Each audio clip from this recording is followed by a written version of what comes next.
Welcome into another video, guys. I'm going to do something a little bit different this time and say, hey, hit the like button really early. See if that helps me get some more likes on these videos. Let's see if we can at least push it to about 25 likes on this video. I'd really appreciate it, guys. We're putting out our way too early wide receivers this time. It's going to be absolutely phenomenal. Remember, these rankings are going to change throughout the offseason, whether it's not going to be free agency or the NFL draft. Things are going to change a lot. But hey, I want to set up a template to see where we're starting at and see where we end up to help you dominate your leagues. Coming here at number 10, we're talking about Garrett Wilson, the wide receiver from the Jets. The dude put up over 1,000 yards with Cock-a-doodle down at the quarterback position. Now we got Aaron Rodgers coming back. Yes, he will be a 40-year-old quarterback. What will we get from Aaron Rodgers? Will we be getting somebody that's at least competent enough to get Garrett Wilson the football? I think so. Easily lands him at number 10 for me. Let's move right along here. Number 9, let's talk about Deebo Samuel.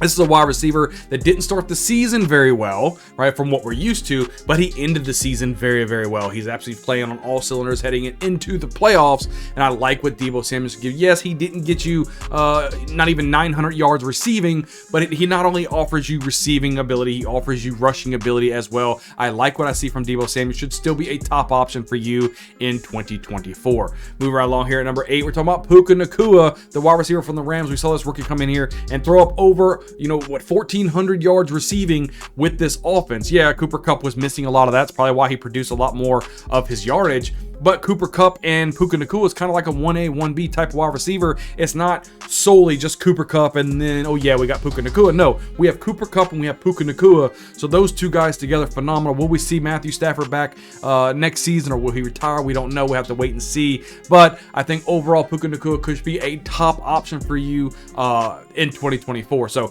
moving right along here, number 7, we're talking about DJ Moore, wide receiver for the Bears. What's going to happen with Justin Fields? We don't know. As of right now, I'm kind of playing as Justin Fields will be back on this roster, and I think he just passes the ball to DJ Moore all the time. DJ Moore had over 1,300 yards receiving, which is the most receiving yards he's had in his career, and I think he can improve that each and every year as he moves along with Justin Fields, because he just hyper targets him the football. Now, will we see Justin Fields move along? Will we see one of these rookie quarterbacks come in, maybe a Caleb Williams or Jay Daniels or Drake May come in and be the quarterback for this team? Even if that happens, I still think DJ Moore could be a top wide receiver option because he's going to be force-fed the ball early and often. I like what I see out of him. So coming here at number 6, we're talking about A.J. Brown, the wide receiver out of the Philadelphia Eagles. And this is a guy who is friends, obviously, with Jalen Hurts. Over 1,400 yards receiving in 2023. Could probably improve on that number in 2024. We see what happens when they want to throw the ball to Devonta Smith and not really involve A.J. Brown. He gets pretty PO'd, if you know what I'm talking about. So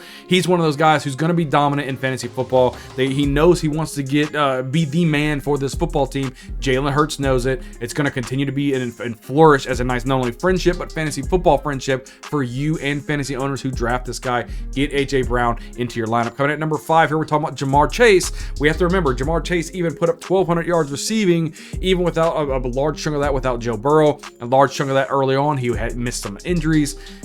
Who knows what's going to happen in this team? T. Higgins may leave in free agency, which means Chase should be the number 1 wide receiver, clear number 1 wide receiver. There's not going to be some of these games where T. Higgins is vulturing some of this work.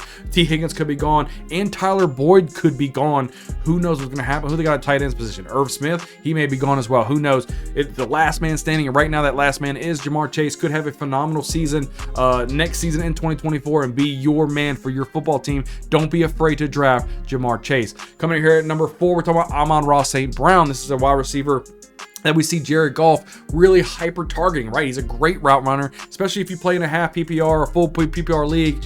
It's one of those guys you can depend on week in and week out. He gets a lot of receptions, and I love watching the guy play. He could put up a ton of points for you, and I think he got snubbed in the Pro Bowl, but that's just my opinion. Let's move it right along here at number 3. You're talking about CeeDee Lamb, who gave all fantasy owners who drafted him in the Super Bowl game a phenomenal game to remember him by. Won a lot of people a lot of quiche, if you know what I'm talking about. I had him on my fantasy football team, and I absolutely loved it. So CeeDee Lamb, again, Dak Prescott hyper targets this guy. Yes, they got Brandon Cooks. That only helps CeeDee Lamb because Brandon Cooks takes the top off of the defense, which lets CeeDee Lamb work his magic. I like what I see from him in 2023, and I like his projections that I have for him in 2024. Okay, let's move right along here at number 2. We're talking about Justin Jefferson. Yes, he missed some time early on in the season. Then he had Kirk Cousins missing some time. It doesn't matter. He still put up over 1,000 yards receiving. he showed towards the end of the season when he didn't have Kirk Cousins and all these sham of type of quarterbacks, whether it was, you know, Mullins or Dobbins or whoever was at the quarterback.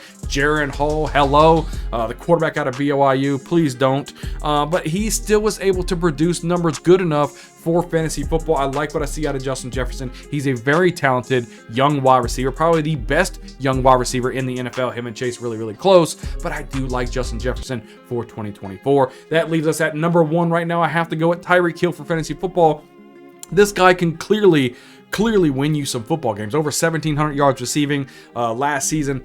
He is a phenomenal firework. He can single-handedly win you football games, and I love to see that. But guys, that is my top 10 way too early wide receivers for 2024. Subscribe. Yeah, we're putting up all types of videos each and every week throughout the offseason to help you best dominate your league. Again, like I said in the beginning of the video, hit the like button. I'd really appreciate it. And leave some comments down below. I'd like to go back and forth with you guys, but I can't wait to see you guys on the next video.